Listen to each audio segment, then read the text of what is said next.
Assalamualaikum warahmatullahi wabarakatuh. Kami dari kelompok 4 mata kuliah Termodinamika dan Kesetimbangan Kimia akan membahas bab hukum termodinamika 1 tentang energi, kerja, dan kalor. Di sini saya sendiri, Bilqis Nabila, akan menyampaikan materi dari sebuah energi. Nah, sebelum itu, saya ingin membahas tentang apa sih itu termodinamika dan kesetimbangan kimia. Nah, konsep dari termodinamika ini ialah konsep yang digunakan untuk menjelaskan bagaimana suatu energi, kerja, dan panas itu dapat berinteraksi satu sama lain. Nah, konsep ini paling sering digunakan untuk menjelaskan bagaimana energi itu dapat berubah dari satu bentuk ke bentuk yang lain. Nah, secara khusus, termodinamika itu menjelaskan bagaimana energi itu dapat ditukar antara sistem dan lingkungan. Nah, untuk kesetimbangan kimia itu apa? Sebenarnya ia itu merupakan menjelaskan tentang reaksi berlangsungnya reaksi kimia. Nah, konsep ini menekankan bahwa produk dan reagen dalam suatu reaksi kimia itu akan tetap konstan selama kondisi tertentu. Nah, ini berarti bahwa setelah suatu reaksi terjadi, kesetimbangan antara produk dan reagen akan terjaga selama kondisi itu tetap stabil. Nah, selain itu, konsep ini juga menekankan bahwa suatu reaksi kimia itu akan mencapai keseimbangan energi dengan cara menukar energi dengan lingkungannya. Dengan kata lain, reaksi kimia itu akan berakhir pada titik di mana energi yang masuk dalam reaksi sama dengan energi yang keluar, seperti itu. Nah, untuk selanjutnya kita bahas tentang energi. Sebenarnya apa sih energi itu? Energi itu secara umum ialah kemampuan untuk menghasilkan suatu usaha. Dan sedangkan usaha itu ialah gaya yang dilakukan untuk memindahkan suatu benda pada jarak tertentu. Maka dapat dikatakan bahwa segala sesuatu yang dapat bergerak dan berpindah menandakan adanya sebuah energi. Namun bukan berarti jika tidak ada perpindahan itu dapat menandakan tidak adanya energi.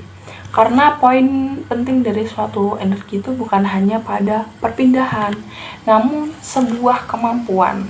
Seperti itu. Contohnya, baterai. Baterai kan sebuah benda mati yang tidak bisa mengalami perubahan tanpa adanya gaya. Nah, baterai ini ketika dipasang pada sebuah kipas angin yang kecil yang menggunakan baterai, ia akan timbul pergerakan pada baling-baling kipas gitu. Artinya baterai itu memiliki sebuah energi karena dia dapat menghasilkan perpindahan pada baling-baling kipas angin tersebut.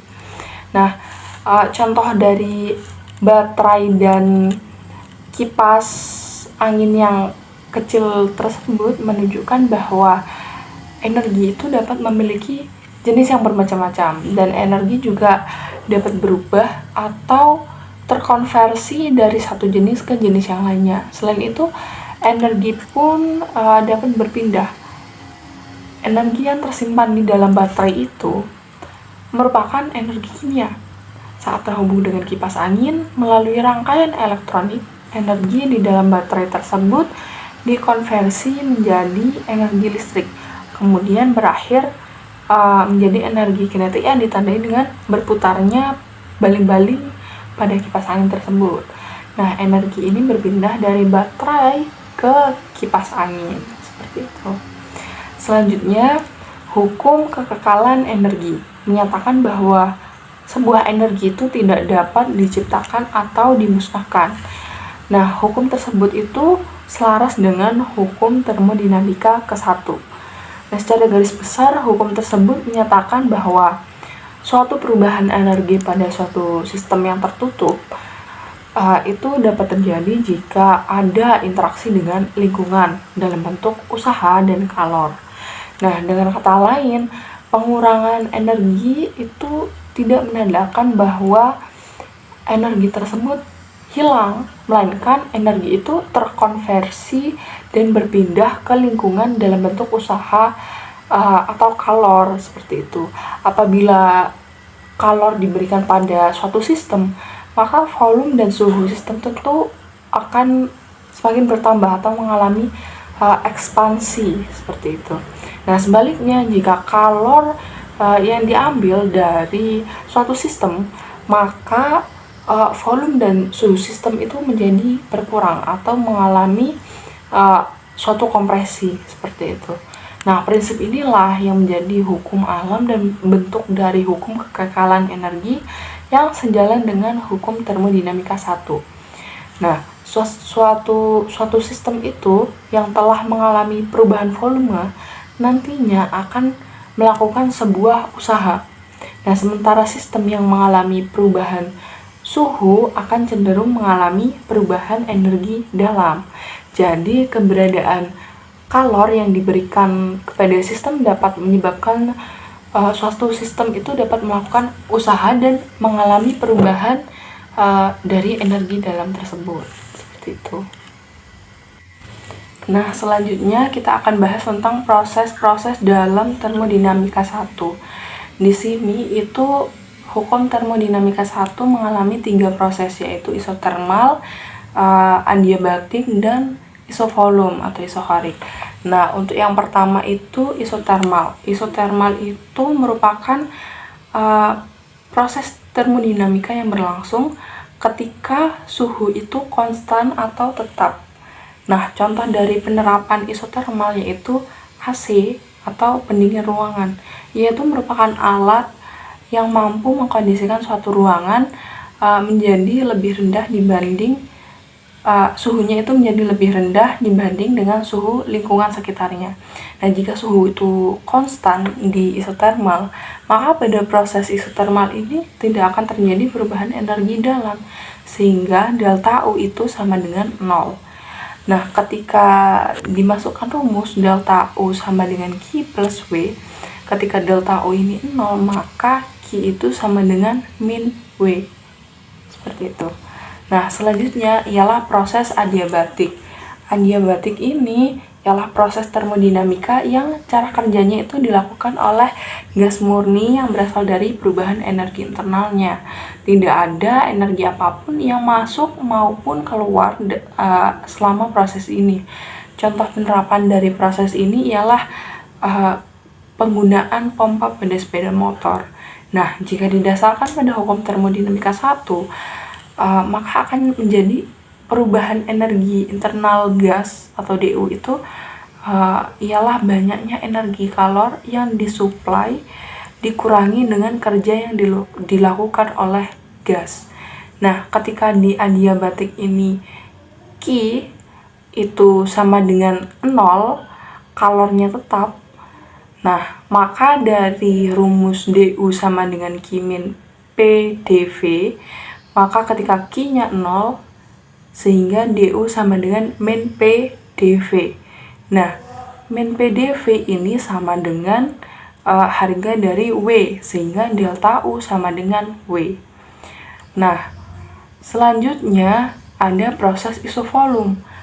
Proses isovolume itu merupakan ketika gas melakukan proses termodinamika dalam volume yang konstan atau volume tetap, maka gas tersebut mengalami proses isovolume. Hal tersebut karena gas berada dalam volume konstan atau delta F sama dengan 0, sehingga gas tidak melakukan suatu usaha, atau dapat dikatakan W sama dengan 0. Dan kalor yang diberikan juga akan sama dengan perubahan energi di dalamnya. Kalor dalam proses ini dapat dinyatakan sebagai kalor gas pada volume konstan, sehingga dalam rumus delta U sama dengan Q plus W, ketika W sama dengan 0, maka delta U sama dengan Q. Seperti itu. Selanjutnya, materi akan disampaikan oleh teman saya. Assalamualaikum warahmatullahi wabarakatuh. Saya Dinda Ramasari. Di sini saya akan melanjutkan presentasi tentang kerja.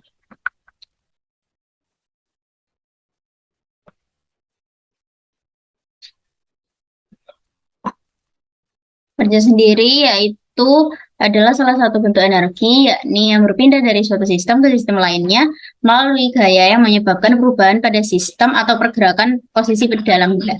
Jadi kerja itu dapat diartikan sebagai proses perpindahan energi secara mekanik atau gerak untuk melawan gaya.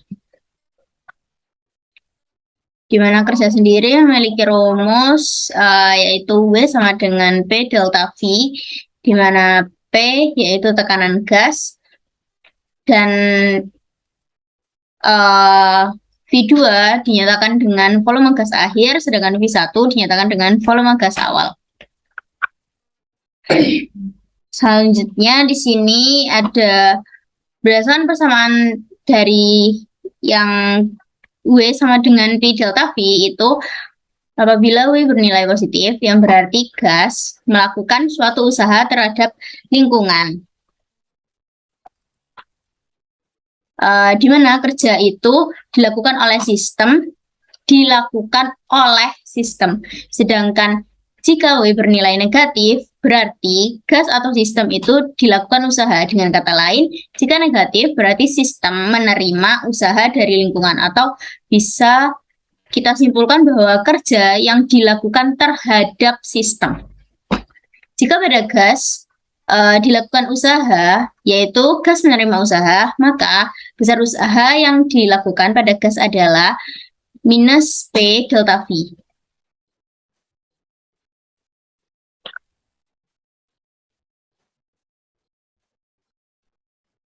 Selanjutnya yaitu ada proses reversibel. Proses reversibel sendiri yaitu proses di mana kerja yang terjadi dilakukan oleh gaya yang hanya berbeda sangat kecil atau infinitesimal dengan terhadap gaya yang melawannya. Persamaan yang untuk proses reversibel yaitu W sama dengan integral P dikali dV, di mana W sama dengan kerja, P sama dengan tekanan, dan dV sama dengan perubahan volume. Selanjutnya yaitu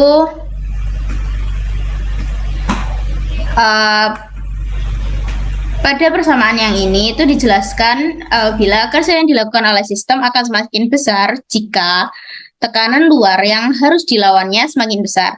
Kerja maksimum akan dilakukan sistem pada saat tekanan luar itu sedikit lebih kecil dari tekanan sistem tekanan gas. Bila tekanan luar sama dengan tekanan sistem, maka tidak akan terjadi pengembangan lagi. Apabila tekanan luar lebih besar daripada tekanan sistem, tentu sistem tidak akan melakukan kerja apa-apa, justru akan dikenai kerja. Selanjutnya yaitu ada hubungan kerja dengan termodinamika, di mana kerja ekspansi itu